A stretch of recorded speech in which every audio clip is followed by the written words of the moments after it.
good evening and welcome back to Havana Media. My name is Boniface Owino, and as usual, I'm going to be your host for today.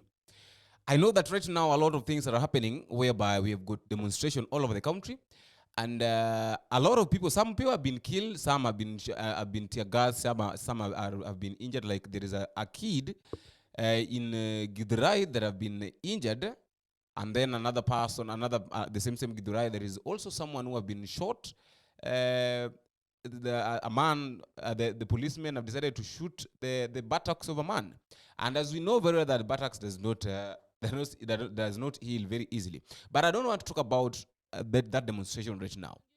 I want us to discuss something here. Yesterday, William Samoei Ruto was in Nakuru, and there is something that he said, a very sensitive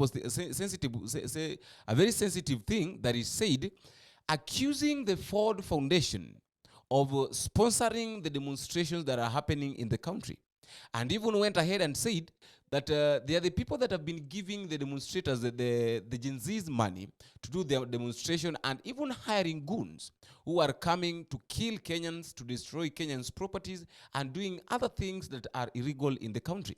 Sisi tunataka tuwaambie wale ambao wanaleta pesa sijui kutoka wapi ati kujaribu kununua fujo, ati vijana wafanye fujo Kenya.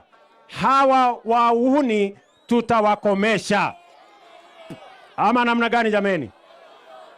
Na wale wahalifu wote, hata wale wamelete hasara mpaka watoto wetu wasichana kule Kware wamepoteza maisha yao kwa sababu ya wakora na kwa sababu ya watu criminals. I want to tell the country, those behind the criminal activity against our children, against our daughters in Kware, all of them, the government of Kenya will make sure that they are brought to book and they are charged so that we can stop criminality in the Republic of Kenya and protect our children, our daughters, and all citizens of the Republic of Kenya. We have no use for anarchy and violence and destruction of property and loss of life. Wale ambao wanasponsor hiyo violence, sisi tunawajua. And I want to call out those who are behind the anarchy in Kenya, those who are behind the sponsoring the chaos in the Republic of Kenya. Shame on them, because they are sponsoring violence against our democratic nation. Mimi nataka niulize watu wa Ford Foundation, watuambie hiyo pesa wanatoa ifanye fujo ndio wapate faida gani?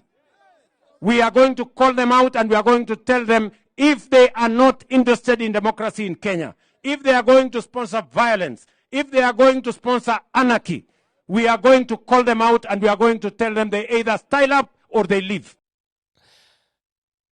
Then, funny enough, the Ford Foundation replied back. William Samoei Ruto, just 2 months, it's barely 2 months since William Samoei Ruto was received in America and even went to the White House, passed through a red carpet, and even sat on the seat of the President of the United States, that is Joe Biden.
Right now, he's accusing one of the major foundations that normally that have been supporting Kenya since 1963. that they are the ones that have been sponsoring the killing, the abductions, and everything that is happening in the country. The Ford Foundation did not leave William Ruto alone. Immediately after listening to what William Ruto, the accusations that William Ruto was giving, was uttering against them, they replied back to William Ruto. And this is what the Ford Foundation said. Since 1963, the Ford Foundation has a rich history of commitment to ensuring the independence of East Africa's democratic institutions. This includes our support for civil servants and technical experts who helped establish an independent Kenya, supporting the growth of the educational sector and the work of the Kenyan government and of its diverse civil society. We retain an ongoing commitment to supporting work in support of Kenyan's development and Kenyan's leadership on an African and global stage, exemplified by our support for the inaugural African Climate Summit held in 2023 in Nairobi, and Kenya's current leadership as a co-chair of the Open Government Partnership. Now, this is now where they were replying the message or the words of the words that William Ruto uttered. They were saying, while we acknowledge the right of Kenyans to peaceful advocate for a just and equitable country, we repudiate any actions or speech that are hateful or advocate violence against any institution, individual, or community. We do not, in fact, they've even underlined it in red. We do not fund or sponsor the recent protest against the finance bill and have a strictly non-partisan policy for all of our grant making.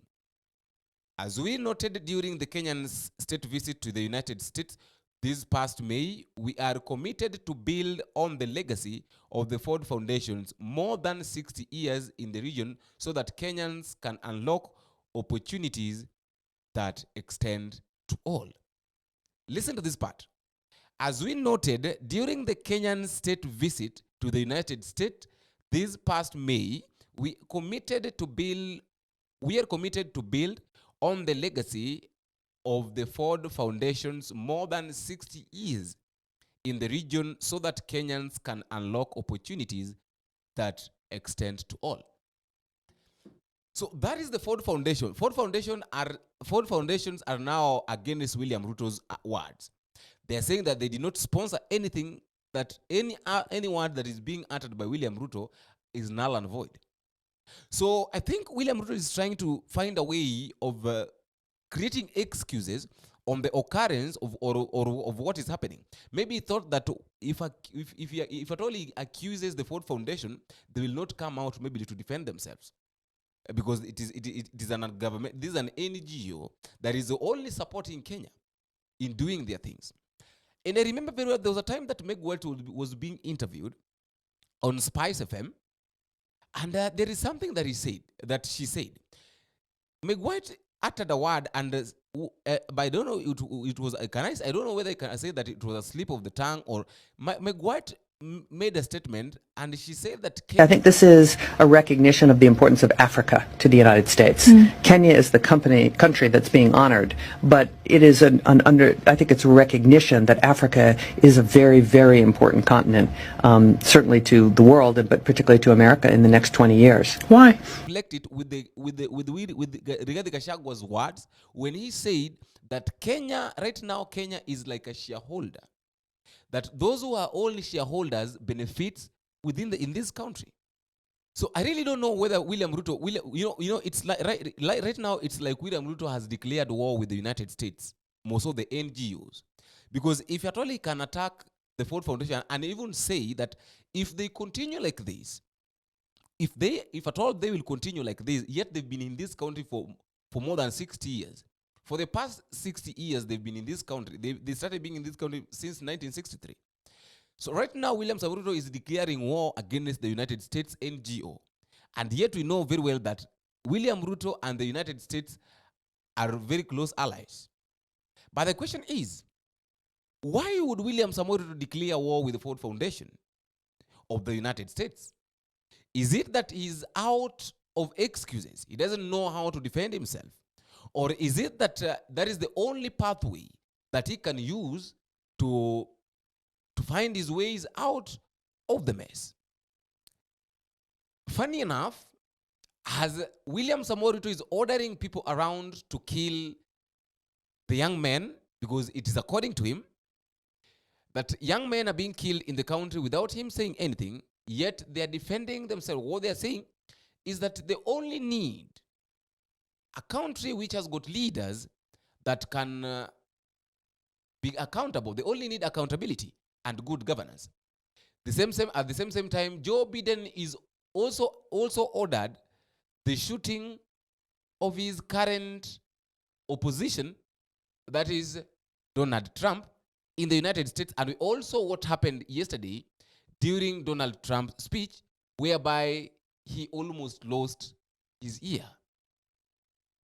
The last statement, a man who has been allegedly accused of killing 42 people in Mukuru Kwanjenga by the name of Collins have today declined in court, saying that what happened was that he accepted all these things after the police had severely, and he had passed through a lot of brutality from the police, and that is why he accepted all the accusations, but he stands firm by saying that he is innocent. We are yet to know more about the Collins words and where he comes from, who are his family, and which country does he come from. That is all I had for today, and until we meet again, I've been your host, Boniface Owino. Bye-bye.